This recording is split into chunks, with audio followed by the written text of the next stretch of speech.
Hi friends, welcome to our channel. ఈ వీడియోలో నేను ఒక ఇన్ఫర్మేషన్ మీతో షేర్ చేసుకోవాలనుకుంటున్నాను. ఏంటంటే, ఈ కాలంలో ఎవ్వరు బుక్స్ చదవడం లేదు, అసలు స్టడీ మీద ఇంట్రెస్ట్ పెట్టడం లేదు. ఎందుకని? ఏవైనా డ్యాన్సులు, సాంగ్స్. ఆ డ్యాన్సులు, సాంగ్స్ ఏమైనా మనకు తిండి పెడతాయా? పెడతాయి అనుకో కొందరికి ఆల్మోస్ట్. బట్ కొంచెం ఈ స్టడీ మీద కూడా ఫోకస్ ఉంచాలి కదా. ఇలాంటి బుక్స్ కొన్ని చదవాలి కదా. అందులో స్క్రోల్ చేసుకుంటూ రీల్స్ చూసే టైంలో ఇలాంటి బుక్స్ని కొంచెం చదివి నాలెడ్జ్ని గెయిన్ చేయొచ్చు కదా. అలాగే కొన్ని బయోగ్రఫీస్ కూడా చదవచ్చు కదా. ఏమైంది అసలు? మన ప్రాబ్లం ఏంటి? మనం చదువుకోమని ఎవరు చెప్పరు, మనమే చదువుకోవాలి. మనకు అది కాన్ఫిడెన్స్ ఉండాలి. నేను చదువుకుంటా, నాకు జాబ్ వస్తుంది, నేను జాబ్ తెచ్చుకుంటా, మా అమ్మ నాన్నని బాగా చూసుకుంటా అనేది మన మైండ్లో ఫిక్స్ అయి ఉండాలి. దాన్ని ఎవరంతా మనల్ని గైడ్ చేసేవాళ్ళు, ఎవరైతే మనకు చెప్పేవాళ్ళు ఉంటారు చూడండి, వాళ్ళ మాటలు వినాలి. అంటే స్టడీ గురించి వాళ్ళు ఏం చెప్తున్నారు. అలాగే ఎవరైనా బాగా చదువుకున్న టాపర్స్ ఉంటారు కదా, వాళ్ళని హెల్ప్ తీసుకోవాలి. ఇది ఎలా చేయాలి, అలా చేయాలి. హాలిడేస్ ఉన్నాయి కదా, అందులో కొంచెం టైం, ఒక 1 hour or half an hour దానికి స్టడీకి కేటాయించి స్టడీ చేసుకోవాలి. నెక్స్ట్ క్లాస్ సిలబస్ని మన స్కూల్లో చెప్తారు, అర్థం కాకుండా ఎలా? నేను సమ్మర్ కదా, ఆడుకోవాలి కదా, ఆడుకోక వద్దంటలేను. కొంచెం టైంని దానికి కేటాయించి స్టడీకి చదువుకోవాలి. ఇలాంటి బుక్స్, బయోగ్రఫీస్. సపోజ్ మీకు యూపీఎస్సీ ఎగ్జామ్స్కి ట్రై చేస్తున్నారు అనుకోండి, దానికి సంబంధించిన ఎగ్జామ్ ప్యాటర్న్ గురించి నేర్చుకోవడం కానీ, ఇంటర్వ్యూస్ ఇలాంటివి వినాలి. ఈ మొబైల్ డాటాని వేస్ట్గా రీల్స్ చూస్తూ, షార్ట్స్ చూస్తూ వేస్ట్ చేసే కంటే ఆ మంచి మంచి ఇన్ఫర్మేషన్ని గ్యాదర్ చేసుకోవచ్చు కదా. నేను చెప్పేది కరెక్టా రైటా? కరెక్టా రాంగా మీరే తెలుసుకోవాలి కదా. ఇదేంది?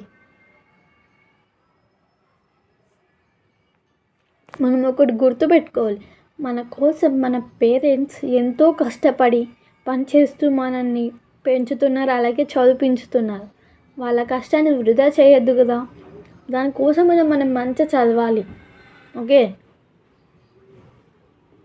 వాళ్ళని మైండ్లో పెట్టుకొని ఎప్పుడైనా మీకు చదవబుద్ధి కాలేదనుకోండి, ఇంట్రెస్ట్ రాలేదనుకోండి, ఏం చేయాలి? మీ పేరెంట్స్ చేసే వర్క్ని మీ మైండ్లో ఒకసారి నింపుకొని మీకు చదవబుద్ధి కాని టైంలో దాన్ని గుర్తు చేసుకోండి. అప్పుడైనా మీకు కసితోనైనా చదివే ఛాన్సెస్ ఉంటాయి. నేను అలానే చేస్తాను. వాళ్ళు మన కోసం ఎన్నో నిద్రలేని రాత్రులు గడుపుతూ ఉంటారు, కానీ వాళ్ళ కోసం మనం చదవలేకపోతున్నామా? అలాగే మన ఫ్యూచర్ని కూడా గుర్తుంచుకోవాలి. మనం చదవకోకుండా కూడా కొందరు ఏమంటారు, చదివితేనే జాబ్స్ ఉంటాయి, చదివితేనే పని చేస్తామా, బతుకుతామా అంటే చదవకుండా కూడా చేస్తారు, కానీ చదివినాక జాబ్ వచ్చి చేస్తే అది కొంచెం లగ్జరీగా చేస్తాం కదా. అది చదవకుండా అంటే చాలా కష్టాలు పడాల్సిందే. ఒకటి గుర్తుంచుకోవాల్సింది ఏంటంటే, ఇప్పుడు కష్టపడితేనే అప్పటికి సుఖపడతారు, ఇప్పుడు సుఖపడితేనే అప్పటికి కష్టపడతారు. ఇది ఒక స్టోరీ చెప్పాలనా? దేనిపైన అంటే స్టోరీ ఒక మనం చెప్పుడు మాటలు వినొద్దు అనే థీమ్ పైన ఒక స్టోరీ చెప్తా. ఒక 15 కప్పలు వెళ్తూ ఉన్నాయి ఫారెస్ట్ గుండా. అయితే ఒక 5 కప్పలంట గొంతులో పడిపోయినాయి, నూతిలోనో సంథింగ్ గొంతులు. ఒక 10 మాత్రం వెళ్ళిపోయినాయి, పైన ఉన్నాయి, అవి వాళ్ళు లేవు. అయితే ఈ 5 కప్పలు చాలా ట్రై చేస్తూ ఉన్నాయంట, అయినా కానీ వాటి వల్ల అవుతుందట. 5 minutes అయింది, 10 minutes అయింది, 20 minutes అయింది, హాఫ్ అన్ అవర్ అయింది.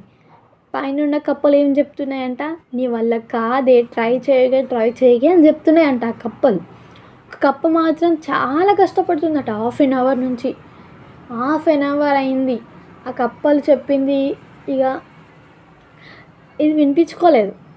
ఇది ఒక హాఫ్ అన్ అవర్ తర్వాత పైకి వచ్చేసిందంట. ఆ కప్పలు షాక్ అయినాయంట. ఇక్కడ ఏంది మనం గుర్తుంచుకోవాల్సింది, ఆ కప్ప చెవుడుదంట.